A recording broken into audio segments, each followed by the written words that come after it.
Okay, let's see what we got here. Statistics.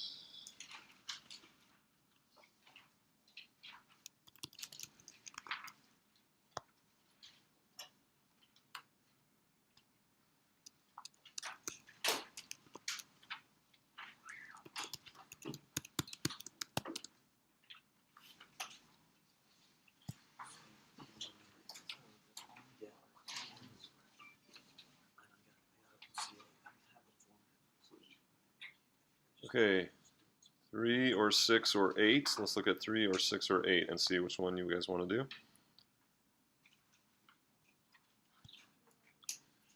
3 is this one, negative 2y over e to the 2y. 6 is this one, negative 6 ln of x over x squared. And 8 is this one, 216x squared cosine 6x. Now, this is very similar to what I did in class. I almost did this exact problem, but just different factors. So I would guess maybe we want to do either 2 or 6. No, what is it?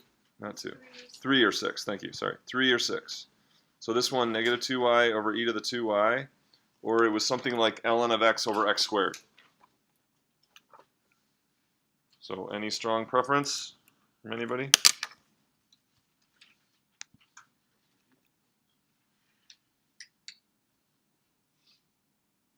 Here's your chance.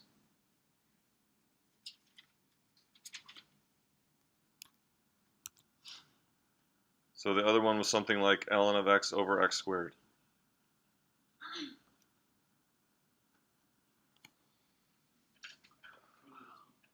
The one that's on the screen, the 2y one? Okay, you bet.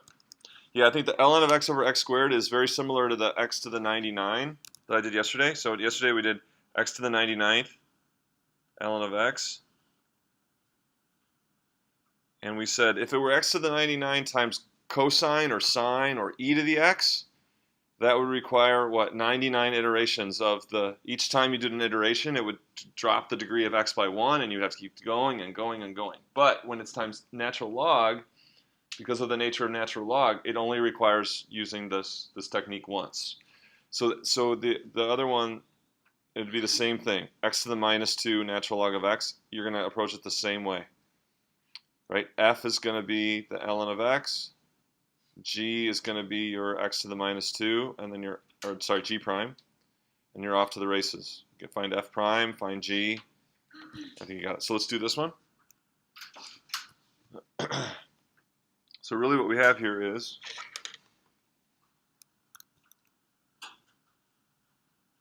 minus 2y e to the minus 2y dy. Okay, so we're thinking of this whole thing as some g prime times f. And so we can write down, and we'd so determine what f is and what g prime is, so that f prime g is an easier integral, right? So like this is one term of the product rule, and we're going to try to figure out what the other term is, which has an easier integral. That's the idea. So how should we situate f and g prime so that when I do f prime times g, that's a more manageable integral? Do I want my f to be the minus 2y, or do I want my f to be the e to the minus 2y?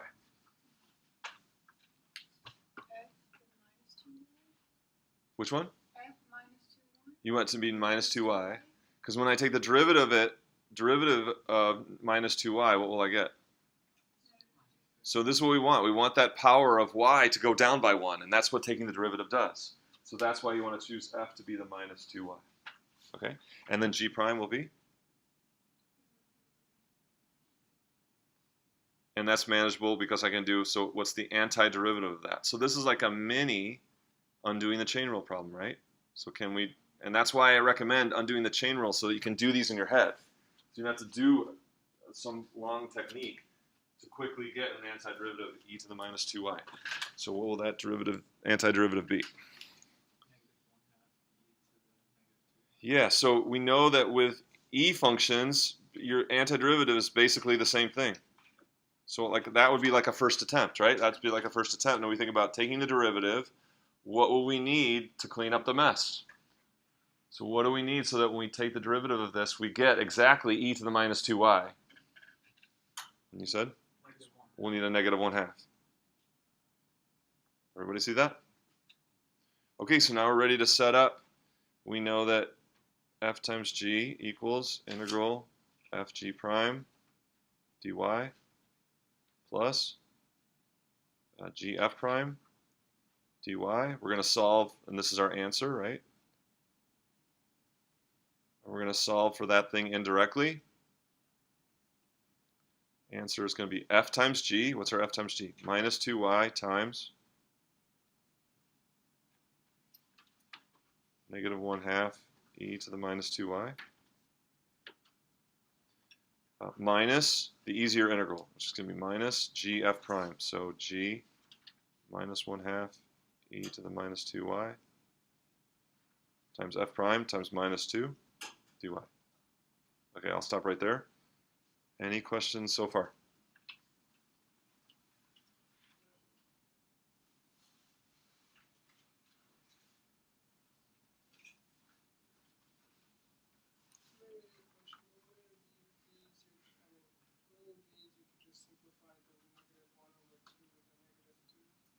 Yeah, I didn't do any simplification because I'm writing out everything explicitly. I'm writing out showing f, g prime. I didn't want to simplify anything because then, but yes, I can. There's lots of simplification I can do here.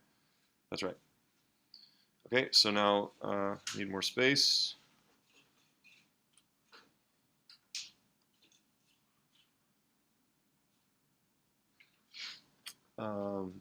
Yeah, so a equals, so let's do that. So negative 2, negative 1/2, go away. So a just becomes y times e to the minus 2y.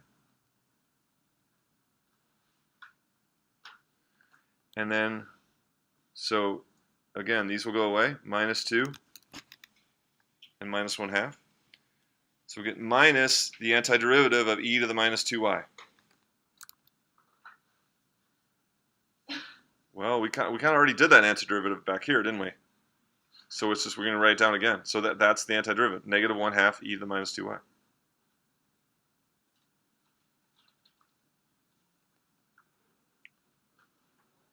Did I make a mistake? Did you follow what I did? Agree with it?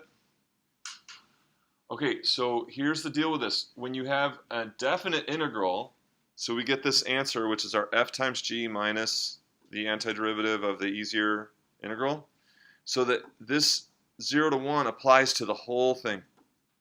So now we're going to take that whole thing and evaluate it from 0 to 1. So even the f times g part.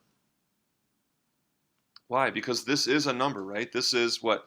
The total change of some quantity whose rate is negative 2y over e to the 2y as y changes from 0 to 1, right? As y changes from 0 to 1, we're going to get the total change that occurs if the rate of change is that function there. So that's going to be a number. So when we get the alternate way of, so this is the antiderivative. So we're going to need to evaluate it from 0 to 1. Please. Why, when you do the antiderivative, you keep having e to the negative 2y? Why is negative? Because the derivative of e to, so the derivative of e to some function, so e to the, if you have e to the f of x, what's the derivative of that? By the chain rule, the derivative is e to the f of x. Whatever's that interior function stays the same. So if our interior function is, yeah, because it's e to the 2y in the denominator. So yeah, so I changed it to e to the minus 2y. So whenever I take a derivative or antiderivative, essentially it's going to be e to the minus 2y with whatever factor you need. You see it? Yeah. Okay, so then just putting this answer in here, I'm going to plug in 1 and plug in 0 and subtract. So plugging in 1, I'm going to get e to the minus 2 minus, actually plus 1/2 times e to the minus 2. And then minus, now I'm going to plug 0 in. So I'm going to get, for this will be 0, because 0 times whatever is 0. But then, what? So I'm subtracting, and then I actually have 3 negatives. And this, when I plug in 0 here, I'm subtracting, and then I'm subtracting, and then I'm taking the opposite. So it's going to be minus 1/2 times 1. So did I put the 1 and 0 in correctly and subtract correctly? Do you see that? So I plugged 1 in. When I plug 1 in, I get that. When I plug 0 in, I get that. So here's if you haven't discovered this yet, I put it on the basic info about web work, but a really nice thing for not wasting an attempt and getting a nice image of the answer you've put in is to do preview. If you do preview, you don't use an attempt, and they give you a nice like math format, like a textbook way that it would be written so you can tell, especially if you have lots of parentheses and you have division. It's hard to see that you've got your parentheses right and put this in right. The preview answer will give it in fraction form. It'll be really nice. So this is a really nice feature to use. And sometimes even when you use preview, you'll get some kind of clue, some hints. There's different like hints about, it'll say, character not recognized. And then you'll know that, oh, I put something in that I'm definitely going to get this wrong because it doesn't recognize something that I've typed in there. Or there's other little comments you might get that might give you some actual feedback without using an attempt. Okay, so is this what I meant to do here? E to the minus 2 plus 1/2 e to the minus 2 minus 0. I think that looks good, so now I'm ready to check it.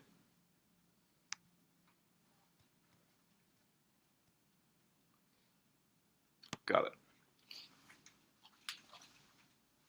Okay, questions on this example? So we actually don't need to put all of that in our calculator and the decimal. Yeah. Really, another good point is let web work be your calculator. You can put expressions in.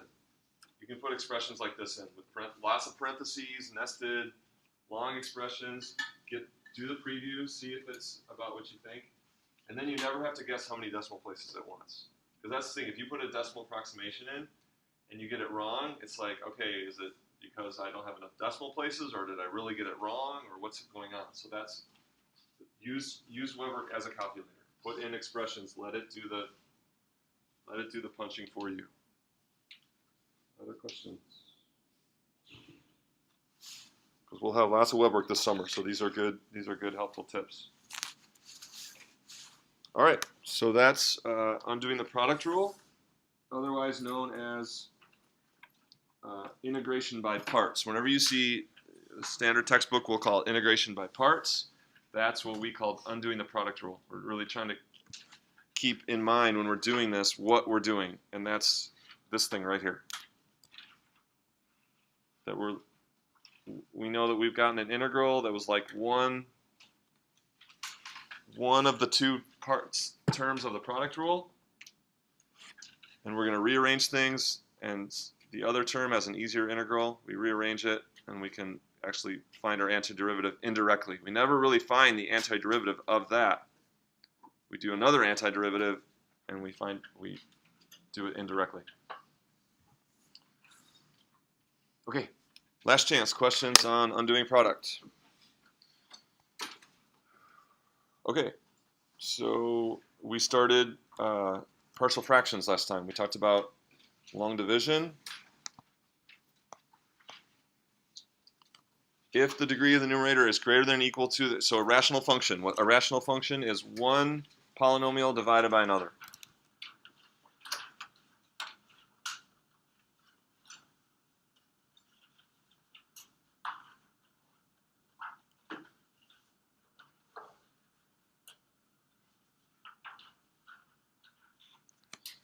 Polynomials. When you have one polynomial divided by another, that's called a rational function. Partial fractions is a technique for finding antiderivatives of rational functions. So if the degree of the numerator is greater, so if the P1's degree was greater or equal to the P2, you're going to begin by long dividing. Sometimes we saw, like in the example last time, that just takes care of it. We're ready to finish the problem. Okay, but then sometimes when you'll do that long division, that last term that you have, which is the quotient over the divisor, will require what we call partial fractions, which we're going to do. And we started a problem like that last time. So what was the problem we started? Integral of 5x plus 1. Okay. Over 2x squared minus x minus 1. Great. Okay. And we said that denominator could be factored into 2x, is it plus 1 and then x minus 1? So because our denominator can be factored, we can think of it as the common denominator from having added fractions or subtracted fractions, right? And so we're going to go backwards and split it back up into its original fractions. 2x plus 1, something over 2x plus 1, and something over x minus 1.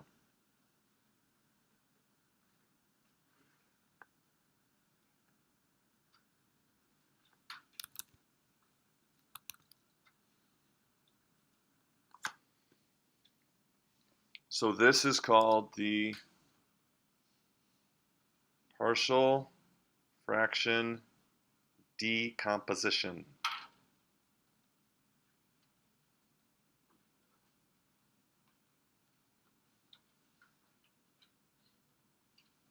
What do? We just decomposed, pulled it apart, right? We decomposed this single fraction into partial fractions, such that if we add those two together, it's going to be exactly equal to this original function that we got.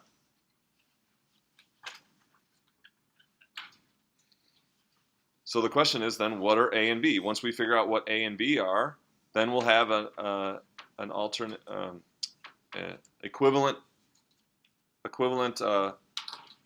integral in a different form, and then we can do the antiderivative of this.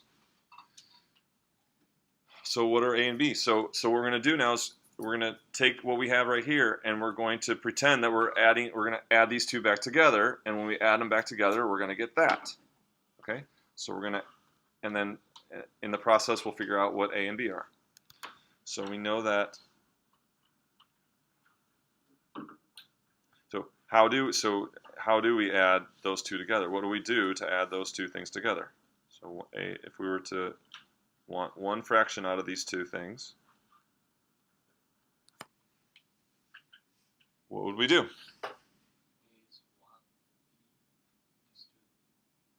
Oh, you're doing it all in your head. You're amazing. But no, most of us can't do that. That's really good. But so we don't know what A and B are, and we're going to add these fractions together. How are we going to do that? So what's the approach? How do we add fractions? Okay. Yes, so we're going to need a common denominator, and that common denominator will be what? The least common multiple of these two. The least common multiple will be 2x plus 1 over x minus 1, or times x minus 1. And so what do we need to do to this first fraction to get it ready for that? Right, so it's going to be, we're going to need, so this, like she said, that's what she said. Multiply the first one by x minus 1 over x minus 1. And what about the second one?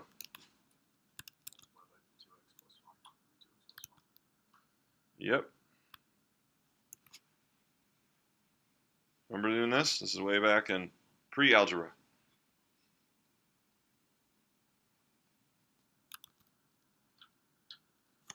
So in order to have this common denominator, we got to get that common denominator in the first fraction. That means multiplying top and bottom by x minus 1. We need that common denominator in the second fraction. That means multiply the top and bottom by 2x plus 1.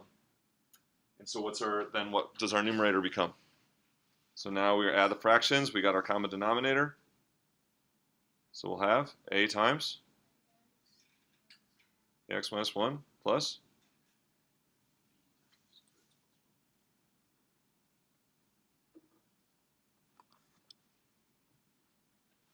okay, and again, everything's equal, right? This is equal to this, is equal to this, is equal to this.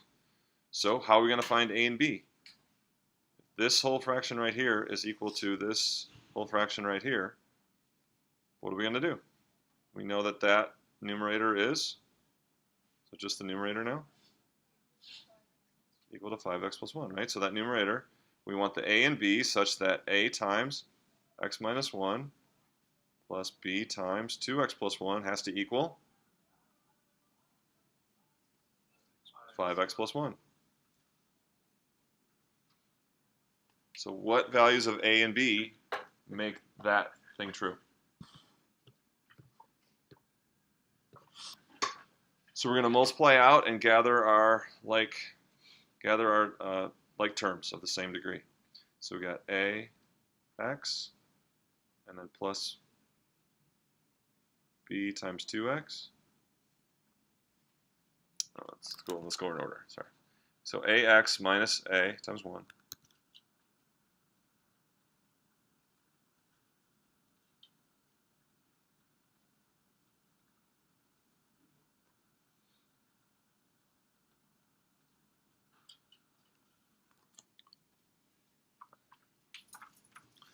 So what do we got? We got that. Do blue here. So we have ax and we have b times 2x, and then those two will give us triangle around here.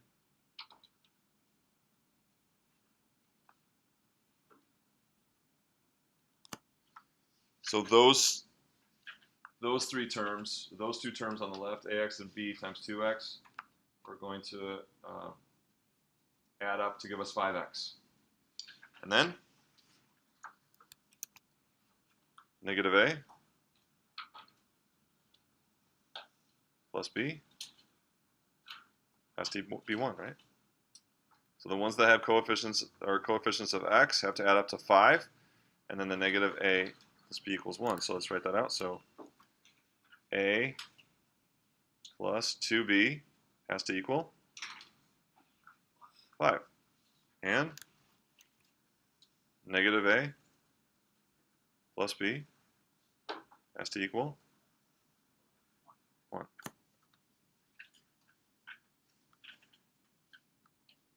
Does that make sense? Follow what I'm doing? Would you say at the top, like when you put a triangle around ax and b 2x, you said that has to be equal to 5x? Yeah, right. Because the coefficients of, so these are like terms, right? So we could add these together, and they both have an x. So then therefore the coefficient has to be 5, right? And then we got, these are our constants. So if we add our constants together, it's got to equal the constant 1. Okay. So that's what I'm showing below then, right? So in blue is my coefficients of x. A plus 2b equals 5, and then red is my constant terms. Negative a plus b equals 1. Question? Yeah. Oh, sorry. So are you just temporarily removing the x then from the blue one? I don't know if I think about it that way. I mean, like in the end, you're gonna multiply back in. No, we're trying to find what a and b are, right? Right. I mean, the goal is to rewrite this fraction like this, and what do we need? We just need a and b. So what values of a and b make this thing equal to this? Again, so it's like simplifying. So these are all I'm just gathering like terms. If ax plus 2bx equals 5x, then a plus 2b has to be 5. All right, so now we have to solve and we have a system of equations, right? 2 variables, 2 equations. Any method you want. Any method you want. There's substitution, there's elimination, there's matrix method, any way you're comfortable with, and somewhere in your mathematical past, you've learned to do this. You can use any technique that you want. So there's an obvious choice here. It's just elimination, right? We can just add these two together and the a's go away. So this one turns out to be very nicely rigged for elimination. I'm adding the second equation. So we got 3b equals 6, b equals 2, and therefore a equals, if b is 2 and a, yeah, 1. So then you're going to take your b equals 2, go back up to the original equations, figure out what a is. So, is this what he said? Certified genius, right here, front row. So there will be, sometimes you can, so sometimes, somehow he looked and figured it out, but there will be, which is great, but there are going to be more complicated situations where you can't do that. You will need the algebra to get there. But if you can do that, go for it. I mean, if you can kind of see what you need to make it work, go for it. The algebra will always work, and sometimes you will absolutely need the algebra. Okay, so then what is our original integral then? It's the same as what? 1 over 2x plus 1. You can even make it 2 integrals if you want. You don't have to, so it's the same difference, right? And then 2 over x minus 1.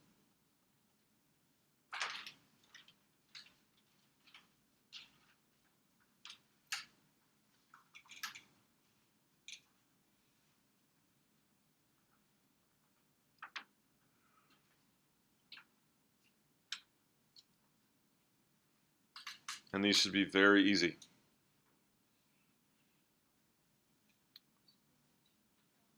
So we should all be able to do these very easily. 1 over 2x plus 1. Antiderivative.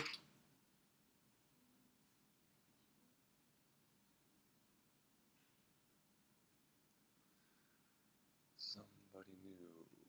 Let's see. Ariane, did you get this? What would it be? 1/2 ln of 2x plus 1. Absolute value? Okay. Plus 2 times ln of absolute value x minus 1. And then, so if there were limits of integration, then we take this whole expression and evaluate it at the limits and subtract, right? If there's no limits of integration, it's all antiderivatives, so add c. But if there were limits of integration, you're just going to do the whole problem. Once you get to this step, then you're going to apply, evaluating it from whatever, from the first to the second. Questions on this? How do we do it if we have A, B, and C? Yeah, we'll do a harder example. But any questions on this one? We'll do a couple more harder ones. All right. Can I erase? Ready to go on. Last chance.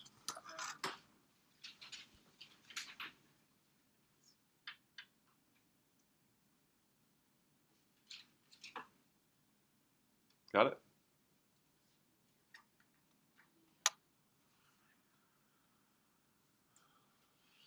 Okay, next example.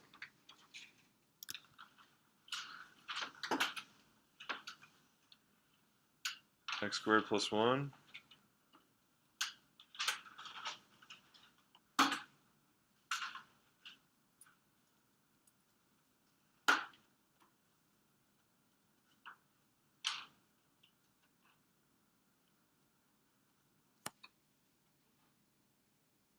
Okay, so if the denominator isn't factored, this one is factored, but if you start off and it's not factored, that you'll always do that first. Because the idea of adding fractions and you have to have a denominator that factors into at least 2 factors. If your polynomial in the denominator doesn't factor into at least 2 factors, you can't use this technique. Because it's all based on separating out the fractions into separate fractions. Okay, so what are the possibilities we could have here? Unique possibilities that would give us this. So x minus 3 be one such possible fraction. Another one would be x minus 2. But then there's another one. C over. So we're talking about another unique denominator that might have a role in summing up to this one fraction. Okay, so x minus 3 times x minus 2 is actually taken care of by the sum of these two, because that would be the common denominator of those two. So what other factor are we missing? X minus 2 squared is a factor that doesn't get covered by a over x minus 3 plus b over x minus 2. But now this covers all possibilities for partial fractions that could add up to this. But x minus 3 times x minus 2 is actually just taken care of because it would be the sum of these two. You see that? How come this third one is not just x minus 2? Because we already have a factor for x minus 2. We don't, that would just be repeating this one. If it was c over x minus 2, then this would not be the common denominator. The common denominator would be x minus 3 just times x minus 2. Because it's the least common multiple of all your denominators. So for instance, if you're adding 3/4 plus 5/3 plus 7/3, what will your common denominator be? 36? What were your common denominator would be 12, right? You would do 12ths. So because you have another fraction that has thirds, doesn't make that common denominator 36. Okay? But on the, so then something more like our example would be like if you had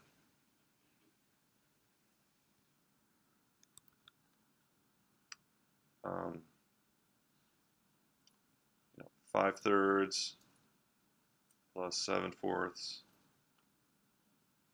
plus 3/16. Now what would your common denominator be? So this is more like our example. What would your common denominator be? You need the number who has all these as factors, right? The least number that has all these as factors would be 48. 48 has a factor of 3, a factor of 4, and a factor of 16. So that's what we're thinking about when we're decomposing.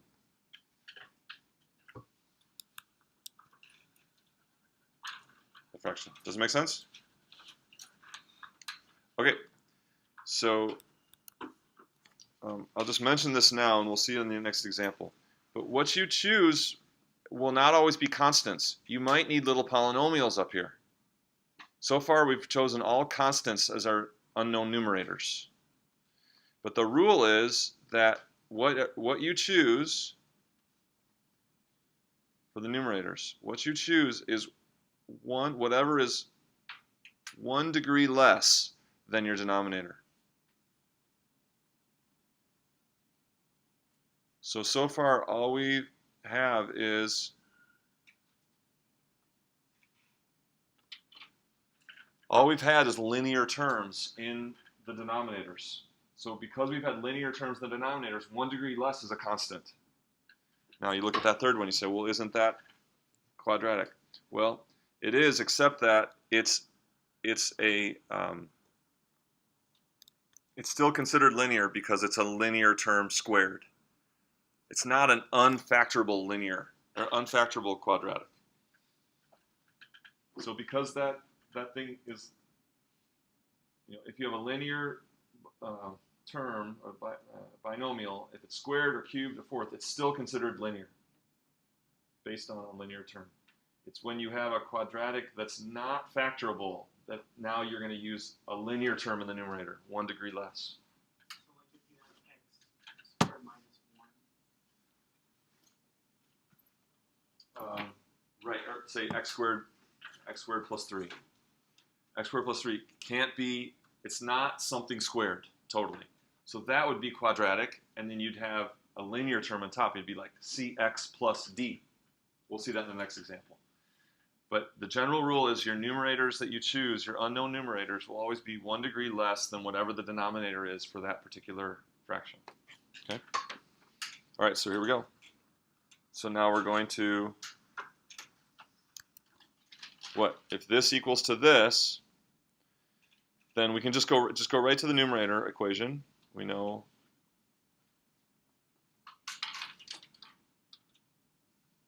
so when you add these three fractions together, you're going to get some numerator with a, b, and c in it. And that numerator has to equal what? X squared plus 1, right? So what will that one numerator be with a, b, and c in it that we're going to set equal to x squared plus 1? See if you can do it.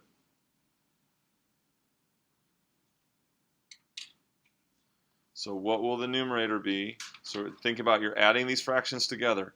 What do you need to do to each fraction to get it ready to add it with that common denominator of x minus 3 times x minus 2 squared?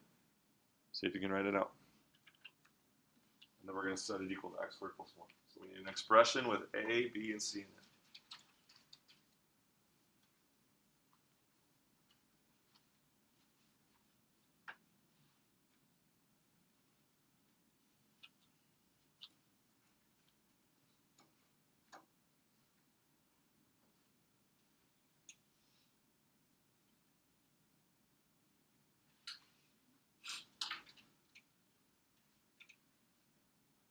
I'm a little bit confused with what you say about the 1 degree less than the denominator. We'll see it in the next example, but you're not always going to choose constants. The reason we're choosing constants is because that's 1 degree less than a linear term. Every example we've had so far, we have a linear term in the denominator. That's why we're choosing 1 degree less as a constant. Yes, now I get it. Okay. Yeah.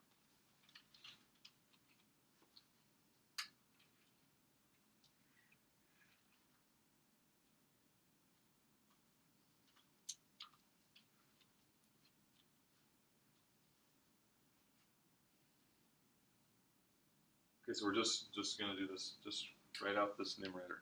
So Haley, how am I going to adjust this first fraction to get it ready to add?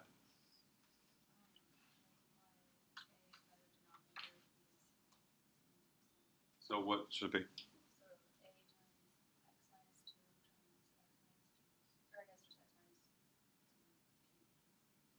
So times x minus 2 cubed, because we want this is our common denominator, right?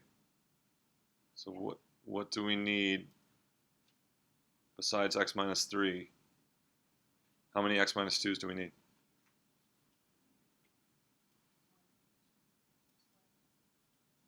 Yeah, we need squared, right? So that will be a times.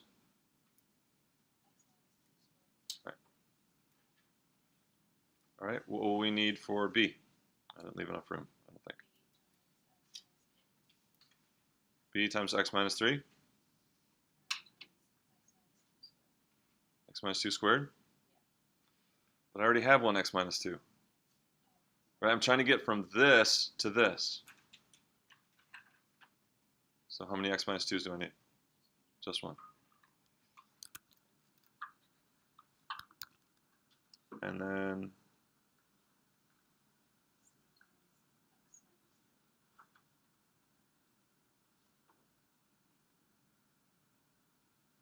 okay, how did we do?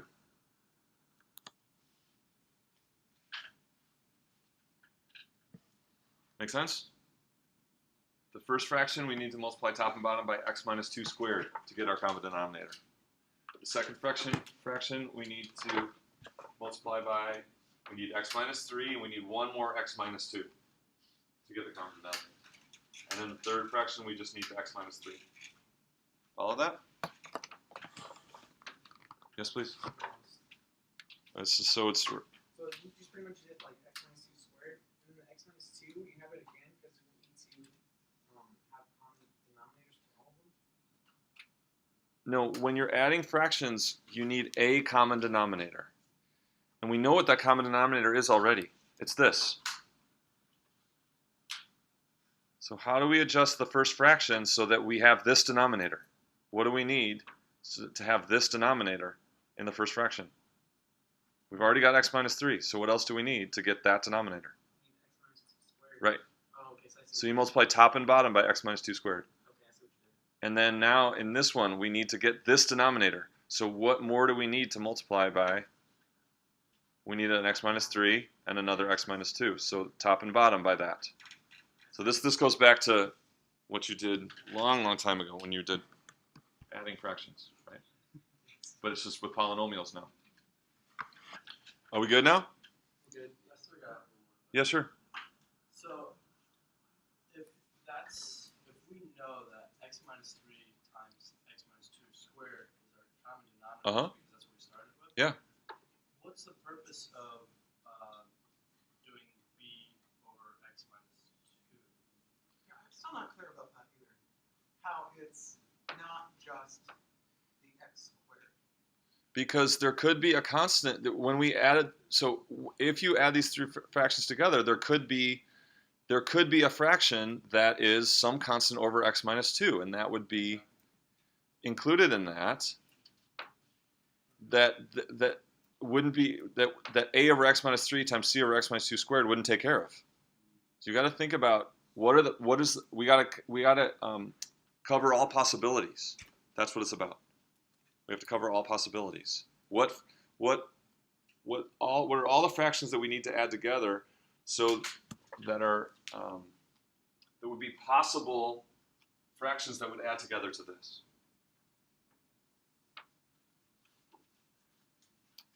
So given that, if in the case it was x minus 2 cubed, would we have done like b, c, and d? Or we would have done all Yeah, we would need x minus 2 squared, and x minus 2 cubed. Okay. Would all be possible denominators. Okay. Yep. Is it better? Okay, good.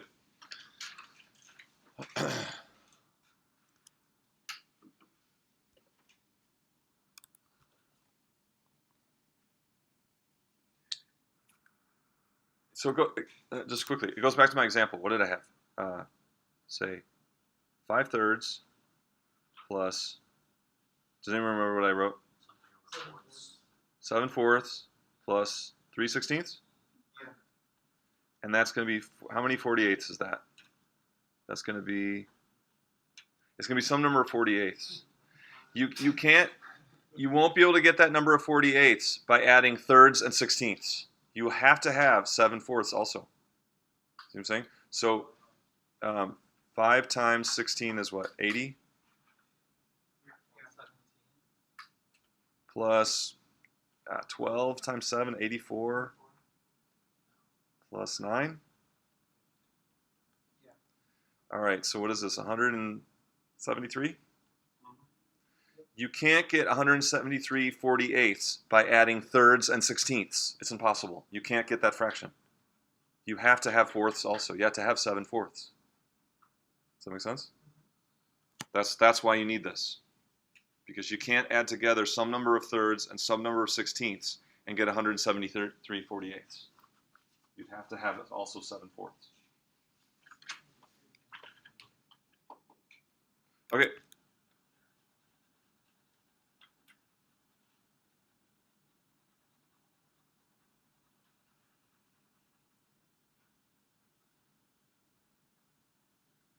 All right, so here we go. So now we're going to multiply this out. And so we know we're going to have, what, x squared terms and x terms and constant terms. So let's do our x squared terms. We're going to have ax squared. We're going to have bx squared. Do we have cx squared? No. Okay. So I'll do a blue triangle again for x for squares.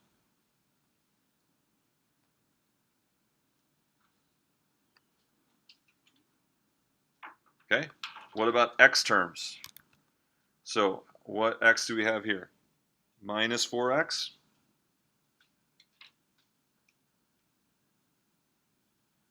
So when we multiply it out, x minus 2 squared, the middle terms, you get a minus 4. So minus 4ax.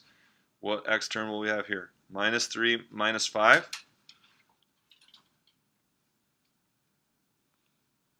And then how many x's do we have over here? 0, right? There's no x. So they'll do this red.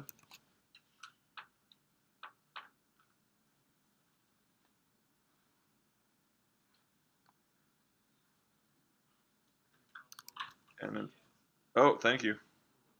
You're right. There's a CX, right?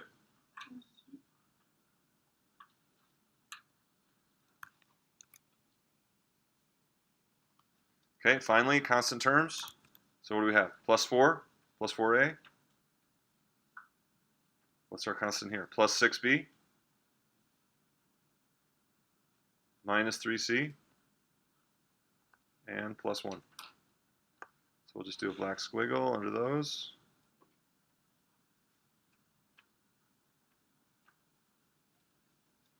So what all I did was I just multiplied that whole thing out. I multiplied that whole thing out, but I just didn't go left to right. I did it by squares and then x and then constants. So now we got our equations. So for the blue triangles, our x squared terms, we've got a plus b equals 1. 1x squared over here. Our red circles, we got negative 4a minus 5b plus c equals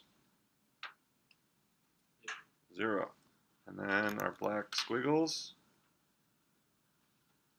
we got 4a plus 6b minus 3c equals.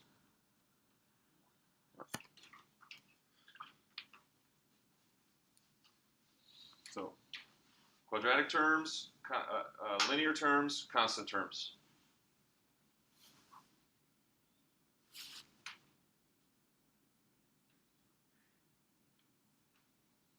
All the algebra make sense?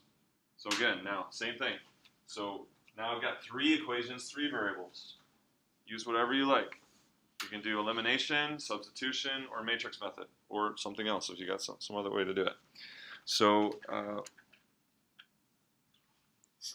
one thing, so I'll do elimination again. So what I see for elimination is, if I could eliminate C from these last 2 equations, then I get a new equation of A and B, and I can combine that with the first one, because it doesn't have a C. See that? So if I can get rid of C out of these 2, the result I can combine with this, and I've got just A and B, 2 equations with just A and B, and I can go from there. So how do I get rid of C from these last 2? I can multiply this equation by 3, and add them. So when I multiply this equation by 3, I'm going to get minus 12a minus 15b plus 3c equals 0. I'm going to add these 2 now.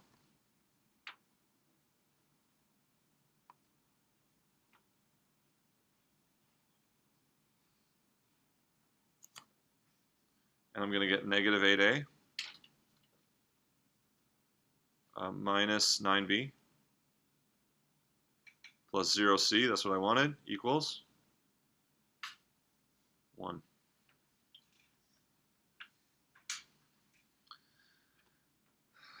So now I'm going to combine my first equation that I haven't used yet, a plus b equals 1, with minus 8a minus 9b equals 1. I'm going to combine those 2.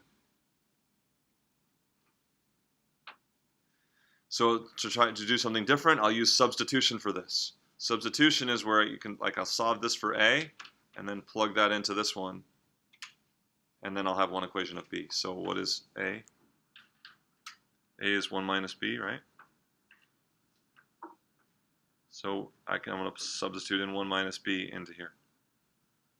So minus a times 1 minus b minus 9b equals 1. And now I got it. So I got positive 8b minus 9b is negative 1b. I got negative 8, so I can move to the other side as positive 8 plus 1 is 9. Check my math. Make sure I'm doing this right. So positive 8b and negative 1b negative 8, add 8 to both sides, 9. I think that's right. So I got B is negative 9, which makes A what?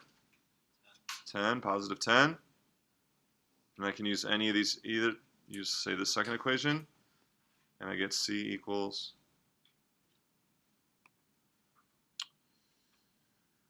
negative 40, positive 45. So is it negative 5? Check my work. Check my work.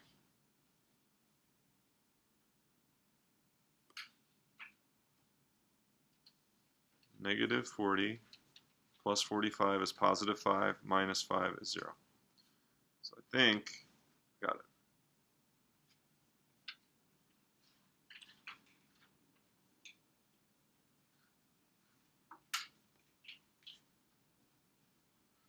Why did we do all that? What was the point?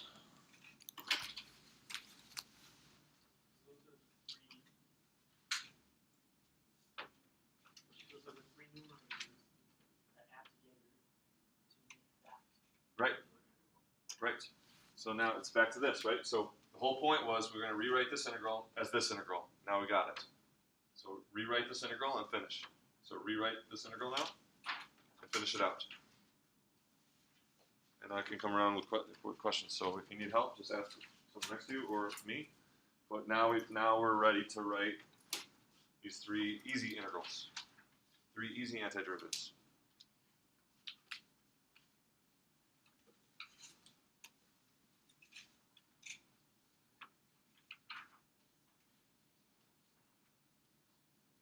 But if I lost you in some of the algebra, just let me know.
Yeah.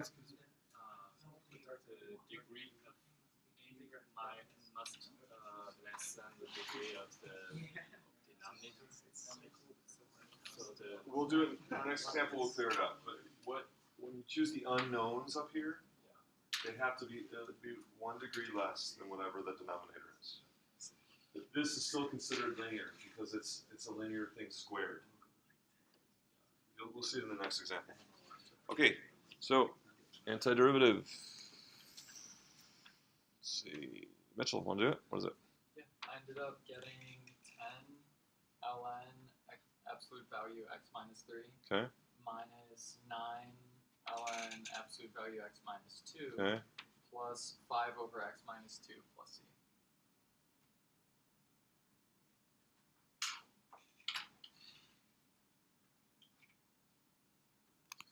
So this last one, what's your pro? Can you explain how you got that? This last one. You can pull just the negative 5 out and then just integrated x minus 2 to the negative 2. Right. So that just makes it negative x minus 2 to the negative 1. And Mhm. you just put the negative 5 back in, but the two negatives cancel. Right. Good. So we're just doing power rule here, right? We got to the negative 2. So antiderivative would be to the negative 1. But then that will give you a negative. So the negative and the negative then are positive. Right? So you have the negative here already. You'll get a negative from taking the derivative of something to the negative first. So those will multiply to be positive. Agree with what he said? What he did? Okay, so we got it. So that's the antiderivative of this original equation that or the original integral that we had. Right? Okay, so let's do one slightly different. We'll do one more, last one. Any questions on this before I take it off the screen? Just like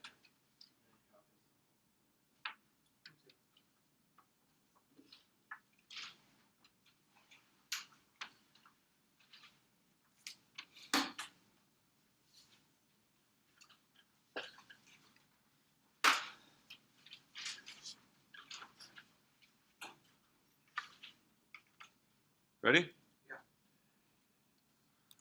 Okay, next one. Last one of these.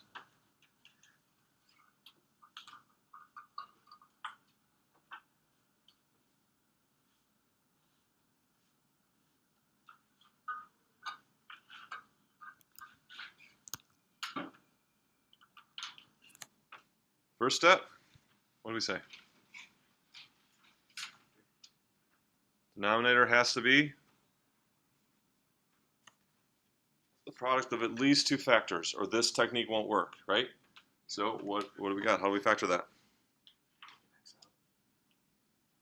What will it be? X times?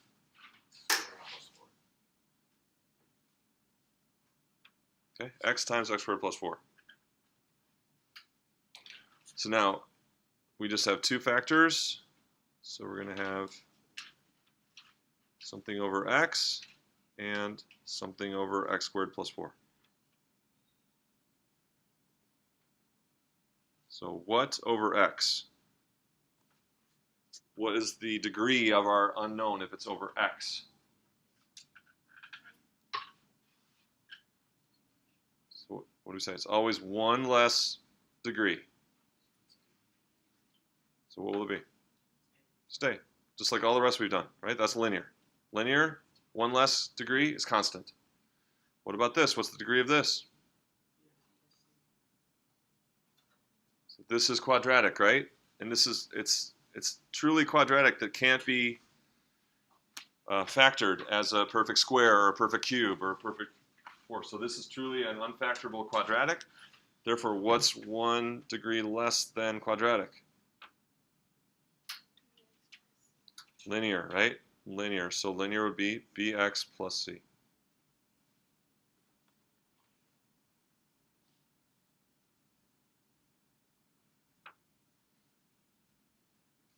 Okay, but from here it's the same, right?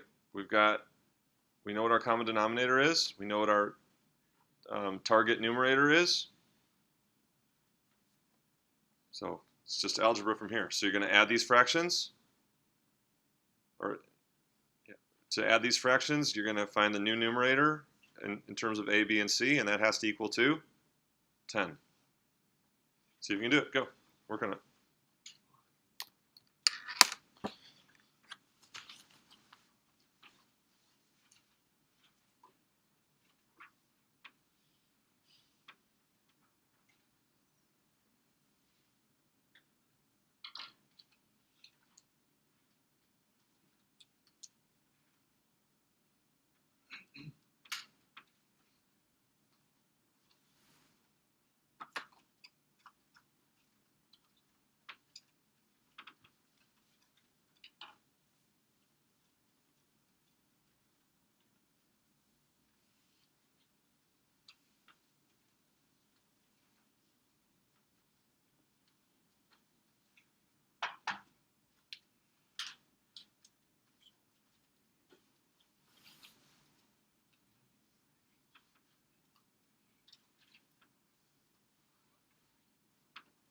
So you might confirm things as you're working, so you don't dig a hole for yourself, right? So do a little bit of work, then check with the person next to you, or check with me, and then do a little more work, and then check.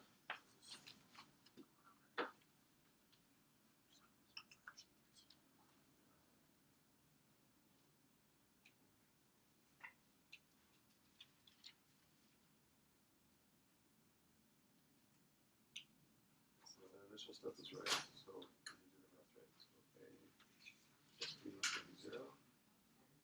C is your only x term. It'll be 0. Or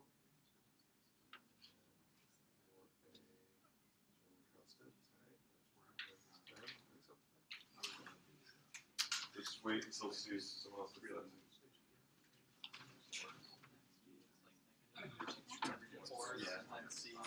Trick to what?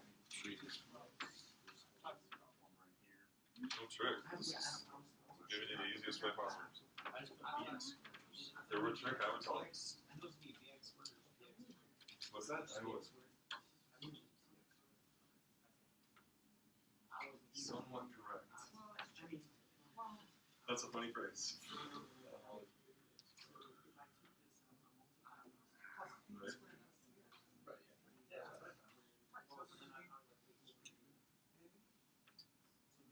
Is that an A right there? Oh, that's your common. That's your common number. So A squared 4A plus. A plus B is 0.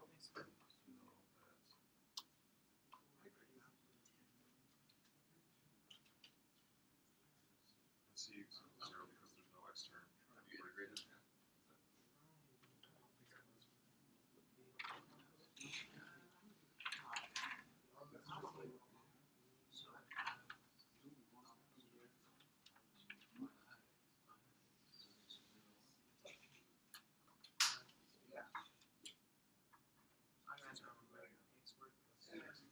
So what's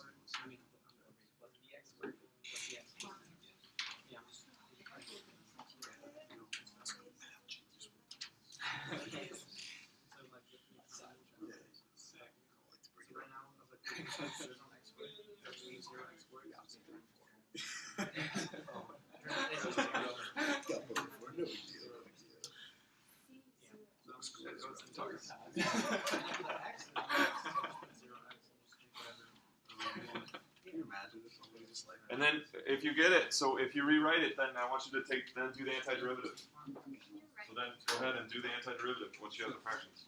So you've got them right.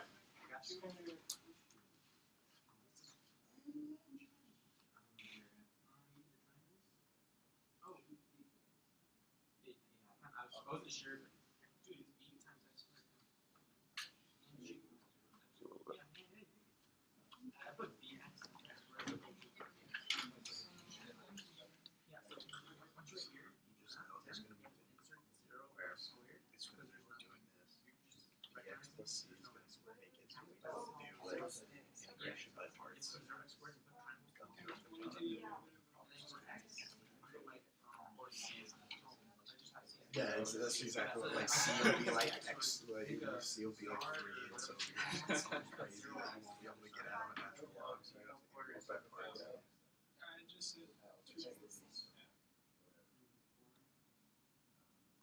Everyone will just have a great time. Yeah. Everyone's just gonna sit down and not turn in the test.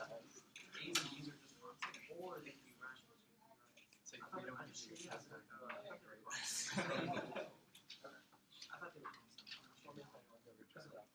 I remember we had a discussion about it in like 8th grade, last semester, 8th grade.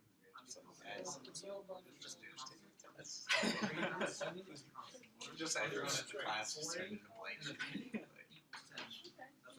We decided against it. Yeah, like, we decided against it, like, because there were 2 people who we were iffy about doing it. Yeah. And if they threw There's always like the one. there's always the one you gotta. No, I mean like my CX equals 0x, and my 4 equals B equals 10. Yeah. It's that guy. Yeah, back right here. It's just a number of 10.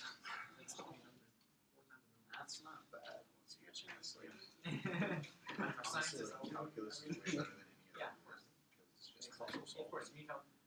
rather than algebra, which is just stuff. Yeah. Okay. So I've done it up to ready to take the antiderivative. Everyone, you can check the screen, see if you agree.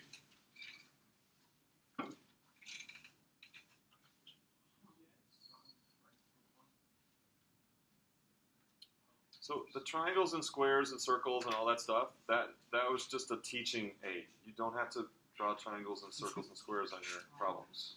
That was just a teaching aid, okay? But go for it. If you like it, go for it.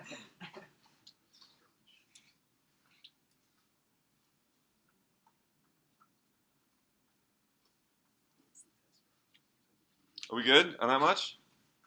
So we hopefully got some easy antiderivatives here. Guadalupe, you're up. Tell me, antiderivative.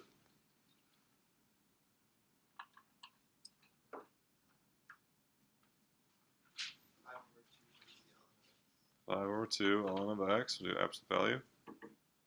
Okay, now how are we going to do the second one? Negative 5 halves x over x squared plus 4.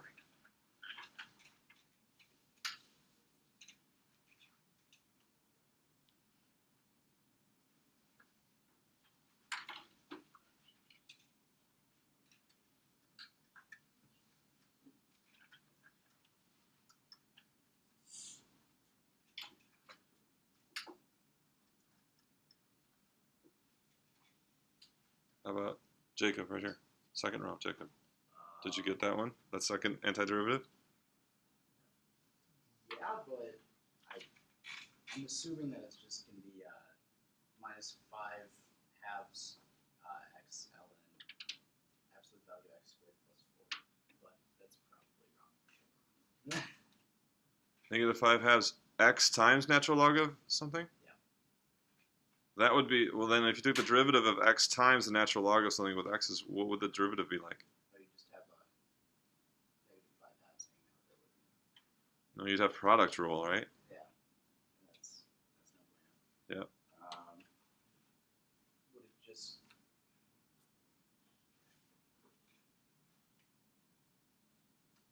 Because the x in the numerator is just throwing me, that's all. Okay.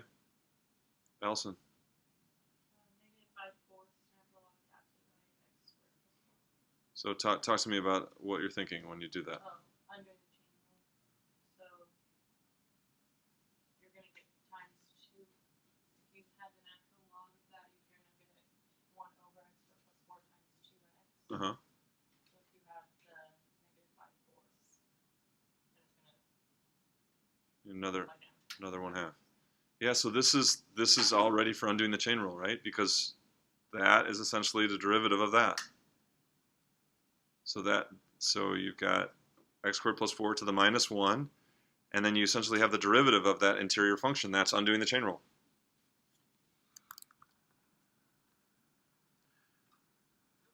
So when you have more complicated, again, when you have more complicated antiderivatives, products, fractions, first thing you always look for is that. Always look for undoing the chain rule. It's the one that shows up the most. And here it showed up here, right? So we're actually using two techniques, right? And we saw undoing the chain rule within those undoing the product rule problems. So here it shows up in partial fractions as well. I have a question. Yeah, please. On the left side of the screen, where the a plus b equals 0, how Mhm. do you know that that was your x squared term? Because I've got a times x squared and bx times x. Okay. If you need to multiply this out, go ahead and multiply it out. And you'll see you had ax squared and a bx squared. And therefore you got, that's your x squared terms, a plus b, and there's no x squared term here, so it equals 0. Okay, cool. Thank you. Right, so this simplifies to 5 halves minus 5/4. Any questions?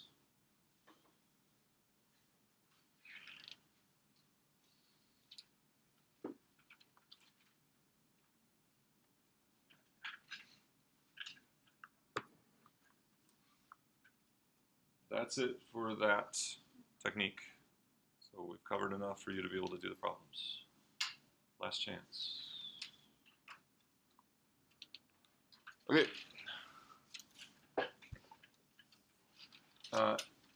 Need a super short break or just want to keep going? We could do like a Keep going. keep going. Keep going. That's what I'm hearing. Okay. So the next we've done undoing the chain rule. We've done now and then undoing the product rule, and now we've done partial fractions. So the next thing is integrals involving trig functions.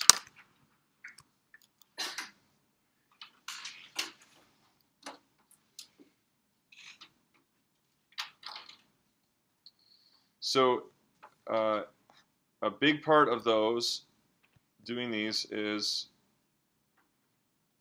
using common identities. You don't have to write this all down in your notes. I'm going to put this up on Blackboard. Okay.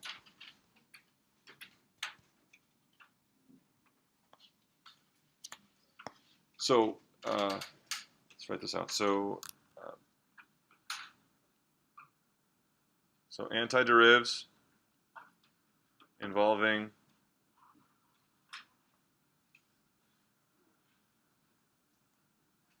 trig functions. Here are the basics. Here are the three kind of tenets to this. Use identities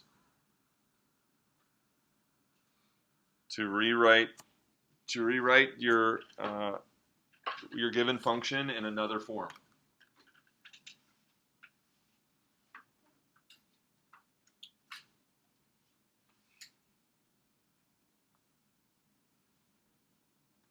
Okay.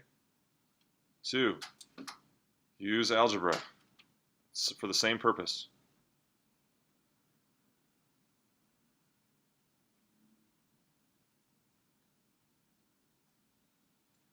And then in almost all the complicated ones, most of these you're going to use undoing the chain rule. So you're using identities and algebra to set it up so it's ready for undoing the chain rule.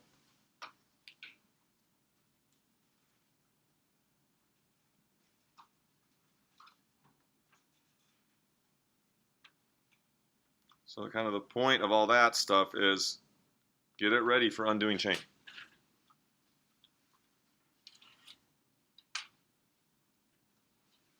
Maybe not all, but most. So or you've basic antiderivative, basic trig antiderivative.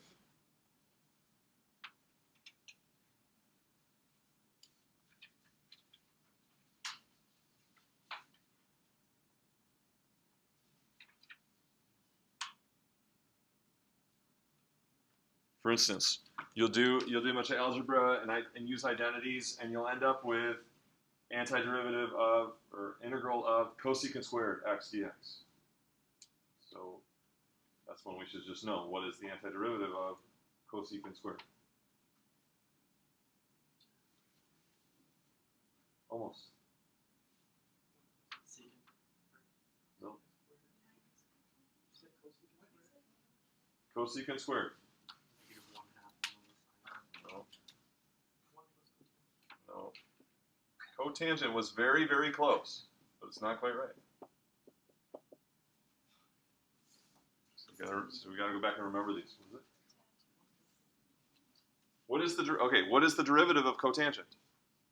What is the derivative of cotangent? Negative cosecant squared. Negative cosecant squared. Wow. Therefore, the antiderivative of cosecant squared is negative cotangent.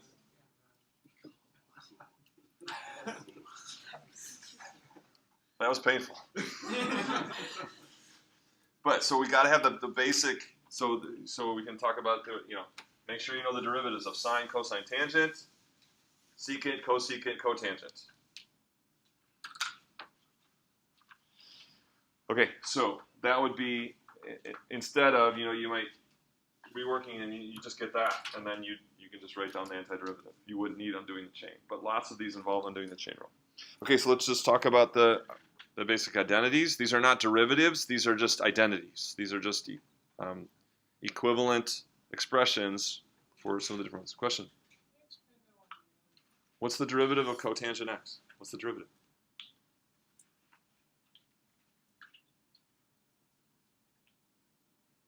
Herein lies the problem.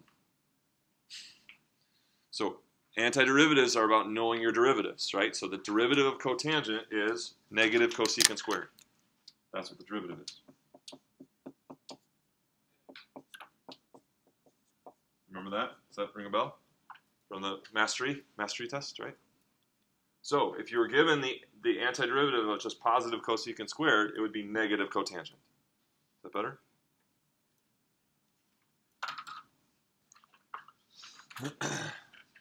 Okay, so going over the identities. Basic definitions. Tangent is sine over cosine. Cotangent, cosine over sine, or 1 over tangent. Cosecant, 1 over sine by definition. Secant, 1 over cosine. Okay, the Pythagorean identities are important. Sine squared x plus cosine squared x equals 1. What's that? These are all these are important. All these that these are the most important ones. All of these. What this is important for is you'll have sine squared, and you'll need to write it in terms of cosine squared. So it'll equal to 1 minus cosine squared. The only reason I ask is because when I did the calculus, of those three Pythagorean identities, they always said, make sure the one, if you're going to remember one of them, remember sine squared plus cosine squared equals 1. Yep, the reason is because these two just come out of this one. So if you take this one and divide by cosine squared, you get this one, right? Because sine squared over cosine squared is tangent squared. Cosine squared over cosine squared is 1. 1 over cosine squared is secant squared. And then to get this one, you divide everything by sine squared. So sine squared over sine squared equals 1. Cosine squared over sine squared equals cotangent squared. 1 over sine squared equals cosecant squared. So these two, so this is just dividing everything by cosine squared, dividing everything by sine squared. Okay, half angle formulas. So you can rewrite sine squared as 1/2 1 minus cosine 2x, and cosine squared as 1/2 1 plus cosine 2x. Those are the half angle formulas. Double angle formulas. Sine 2x equals 2 sine x cosine x. And then for cosine 2x, there are 3 different possibilities. 3 different possibilities for cosine 2x. Okay, so we have to have these at our fingertips when we come to a problem, and figure out which are we going to use to get something that we can take the antiderivative of. That's the whole point. How can we change things around, use identities in algebra to get something that we can take the antiderivative of, whether just basic like this one or using undoing the chain rule. Okay, so first example. Cosine squared, tangent squared. Let's see how this goes.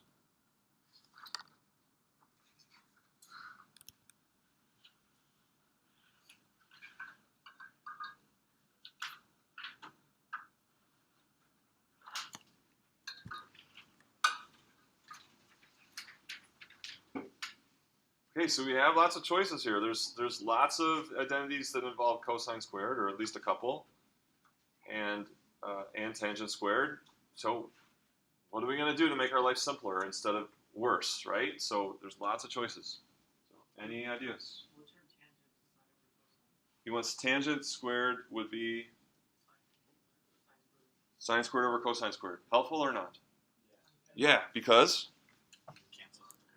cosine squares go away. So I think this is a good start.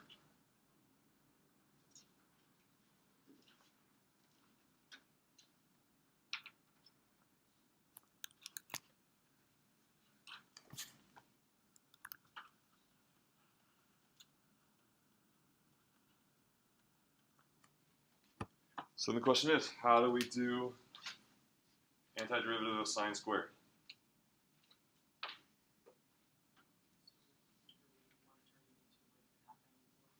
All right, would this help? So we look at the half angle formula. Half angle formula tells us sine squared equals that. Does it help? Is it something we can proceed on in terms of antiderivative? 1/2 times 1 minus cosine 2x. Could you do it? Just do the chain rule. So if we multiply the 1/2 through, we'd have 1/2. Can we handle that? Yeah. Hopefully. And then 1/2 times cosine 2x. Can we handle that? Sure. We're done, right? So here. This is really important. Whenever you have the antiderivative of sine squared or cosine squared, moral of the story is what? What do you do? Half angle identity. You're gonna see this one throughout the semester. It's gonna come back to us many times, and you just have to remember this. How do you handle sine squared or cosine squared? Half angle identity. Let's do it.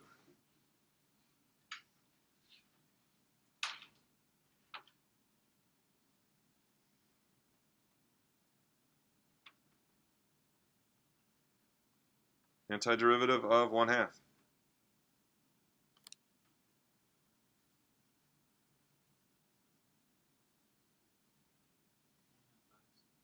Thank you, Mitchell. 1/2 x, okay?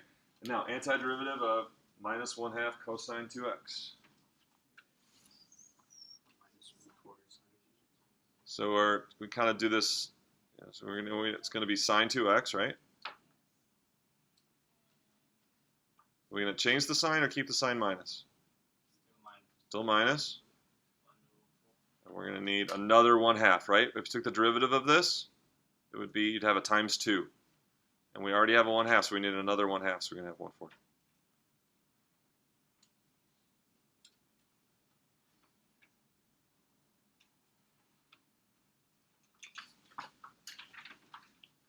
How do you find the antiderivative of sine squared? Half angle identity. How do you find the antiderivative of cosine squared? Half angle identity. Burn it in your brain. You're going to see it again. Okay. New example. Are we good on this one? Yep.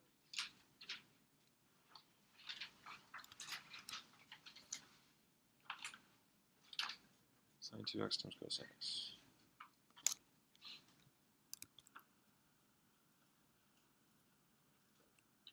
Start with some easier type ones.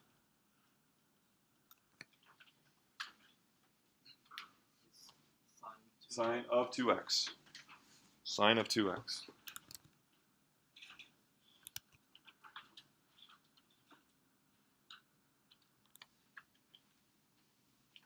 Go, see if you can do it.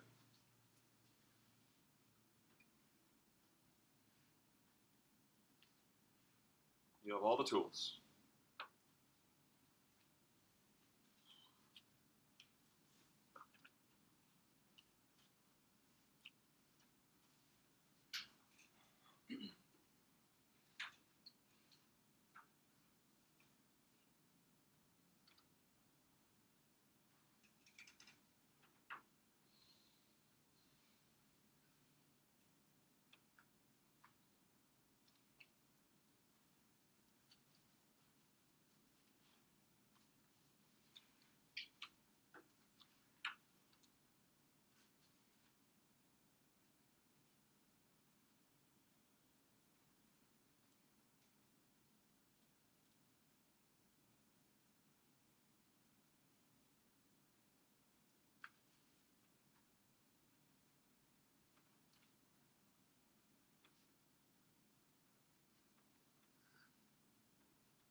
Anyone think they got it?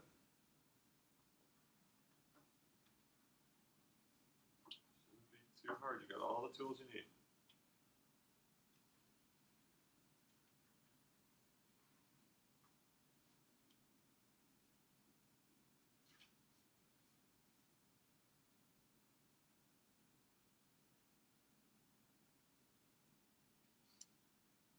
Use double angle. You want to show me? You got it.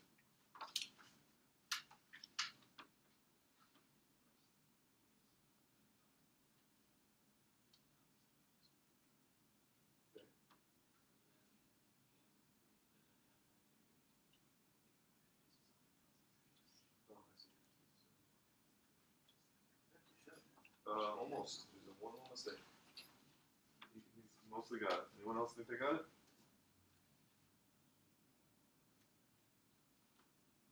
So, if we take the sine 2x, turn it into the double angle, which is 2 sine x cosine x times Okay, cosine. that should have been an obvious first step, yes. And then would we multiply the cosine x together to get cosine squared x? Apply the half angle? What is that? It's not cosine squared, though. It's sine x times cosine squared. Totally different, right? But this, we should be able to do. Everyone. Everyone should be able to do that. So what is that? So this notation is kind of, you got to make sure you're confident on that notation. What does that mean? That means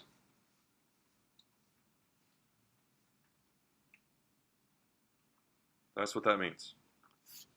So when you see cosine squared x or tangent squared x, it means that thing squared. All should be able to do that.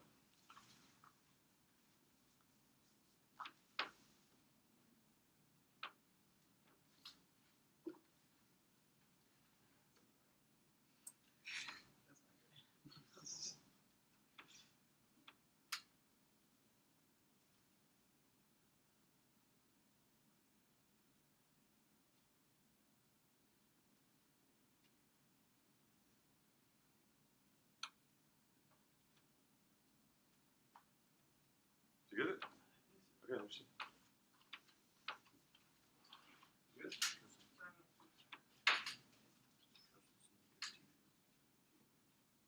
Good. Got it. Close. One little.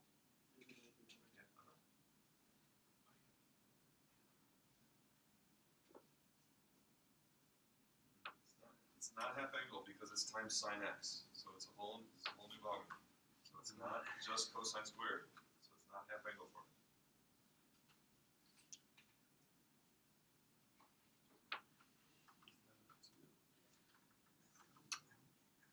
Take the derivative. Do you get that? What? So we're asking what? Yes. Right. Get it?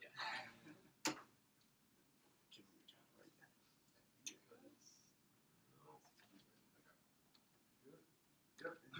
Okay. At least a handful. I just have a question. Yeah, sure.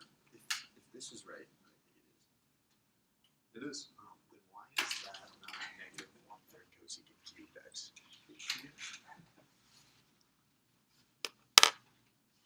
Because this isn't. It's not power rule. This is cosecant squared, right? This is essentially the derivative of cotangent x. It's not power rule. The derivative of cotangent x is negative cosecant squared. That's the derivative. So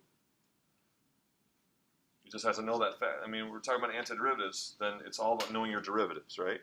The derivative of cotangent x is negative cosecant squared. So if it's the antiderivative of cosecant squared, it's going to be negative cotangent. So it's not power rule. It's kind of like you're trying to apply power rule, kind of. Like you're raising the power on it. But you can't because Yeah, I guess I'm just curious why I can't is all.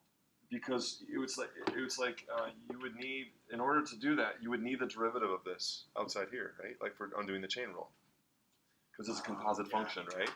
Okay. It's not just x squared, it's something squared. So Alright. if you had the derivative of cosecant x out here, then yes, you could. It would be 1/3 that to the third. Right. Okay, so you have to recognize that this is undoing the chain rule. This is a perfect setup for undoing the chain rule, and you have to recognize that. Remember, I said that's the first thing you always look for, and especially in these trig ones, usually are working towards trying to get undoing the chain rule. So, what is our first attempt?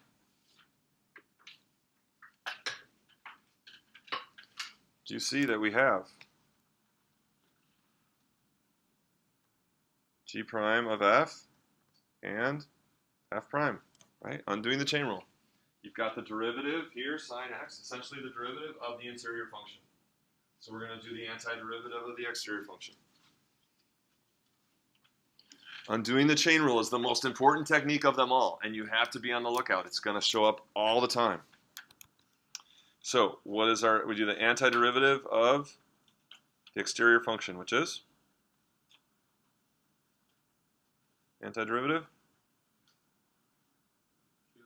cubed and 1/3. That could be like a first attempt, and then we think about taking the derivative of this. What else are we going to need? We have that 2 from here, and then we're going to need a negative, right? Because the derivative of cosine is negative sine, which we don't have a negative. So we're going to need a negative.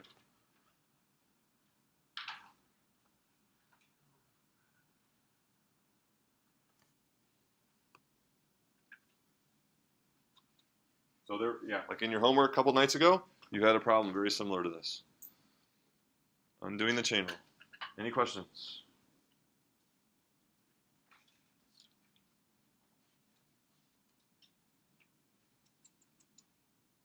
Okay.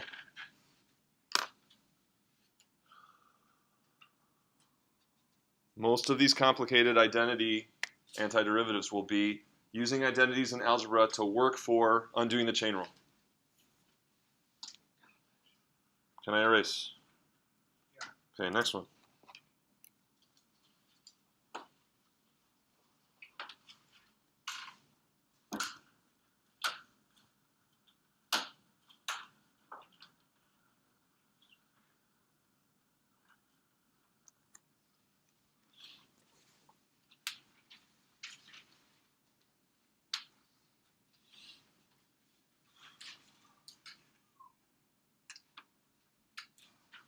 Okay, so again, a problem like this is working for a form of this, an alternate form of this, where we can do undoing the chain rule.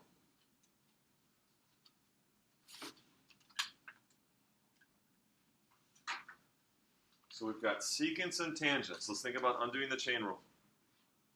How do secants and tangents play into undoing the chain rule? So what are our derivatives? Good, okay, derivative of tangent is secant squared. So can we use that?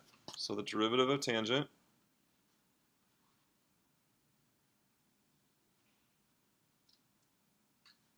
is secant squared.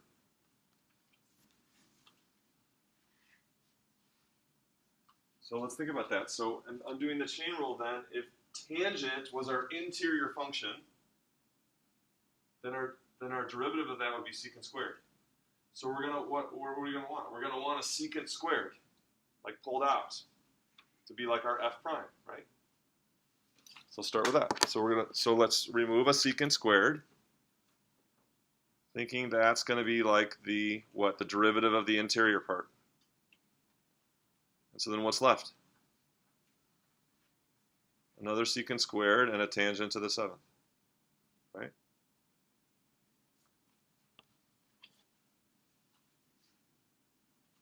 So then if we want secant squared out here as like the derivative of the interior, then everything else has to be what? In terms of what kind of thing?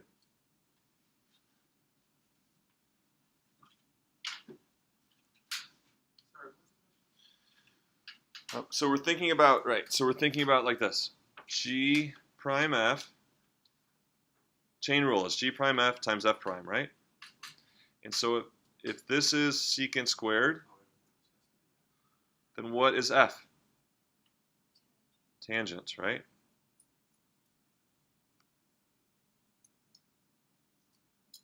So if we can have everything here as a function of tangent, so just call it, yeah. If we can get everything else as a function of tangent, meaning the interior function is tangent, and all this stuff out here, then we've got it, because here's our derivative of that secant squared, of the tangent secant squared, and we can use undoing the chain rule. So can we get everything inside those brackets to be something to do with tangents? How can we do that? What is that? Good. Secant squared equals tangent squared x plus 1. But that's secant squared times tangent to the 7th. Okay, we're making progress. We are deliberately trying to get this thing ready to undo the chain rule. This is going to be like our f prime, like the derivative of the interior. And then everything else, if everything else is in terms of tangent, we've got it. So we now, inside those brackets, we'll multiply out. Tangent squared x times tangent to the 7th x is how many tangents? Tangent to the 9th. And then 1 times tangent to the 7th.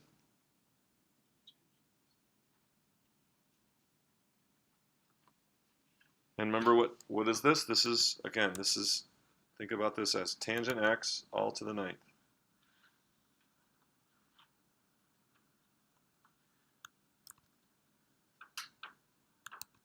And then tangent x all to the 7th.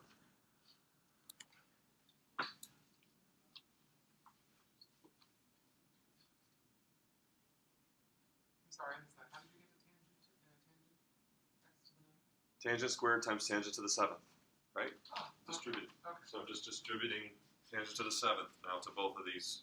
Okay, sorry. Yeah, no problem.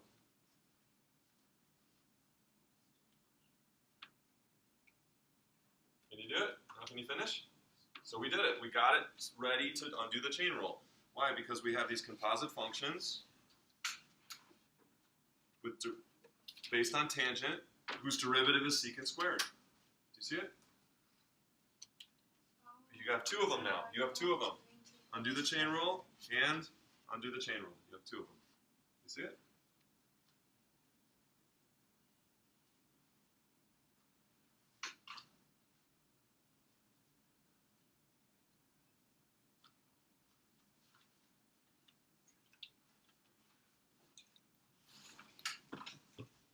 So if you want, you can write it as the two integrals.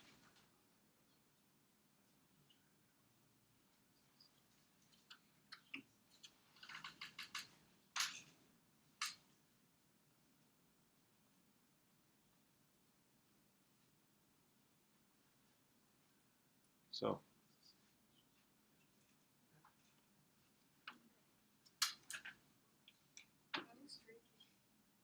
well, but once you've seen it once, then you know kind of what to do. So Ruth, what is this one? It's going to be 1 over 10 Mm-hmm. times tangent of x to the 10th power. Right. Okay. And plus 1 over 8 times tangent of x to the 8th power. Did you catch it?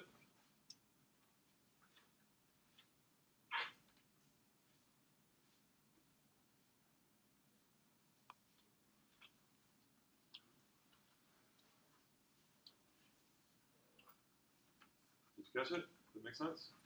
So a few nods. Better than no nods, I guess. So then, thinking about that, we need to know all our derivatives of the 6 functions, right? Derivative of sine x is cosine.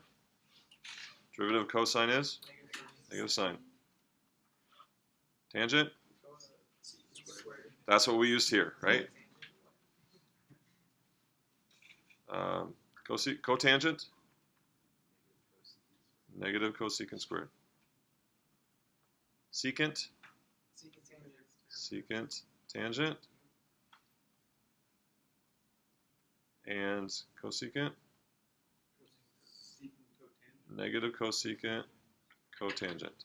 Now, all these things over here on the right, in blue, any of these can be a candidate for f prime.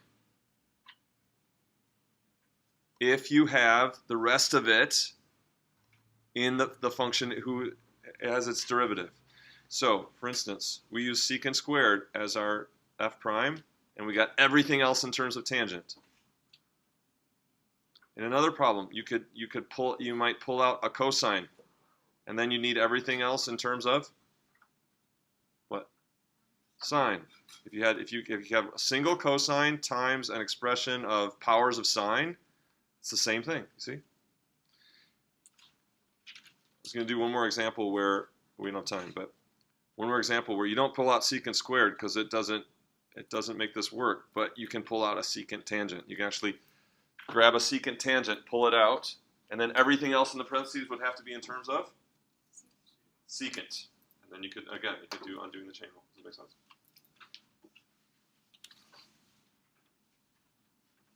Okay. Tomorrow.